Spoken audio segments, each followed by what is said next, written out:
Dan sepanjang perjalanan kita daripada Qarnul Manazil, disunatkan untuk kita bertalbiyah. Biasa dengar talbiyah. Cik talbiyah sama-sama, 1, 2 mula.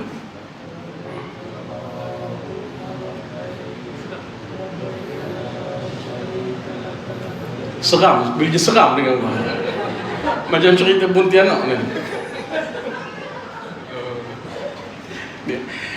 Kalau ibu-ibu, tuan-tuan dan ibu rahman nak tahu, yang ni lah bergemanya talbiyah dalam bahasa ni.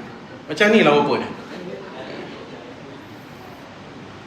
Labbaik Allahumma labbaik, labbaik la syarika laka labbaik, innal hamda wan ni'mata laka wal mulk la syarika lak,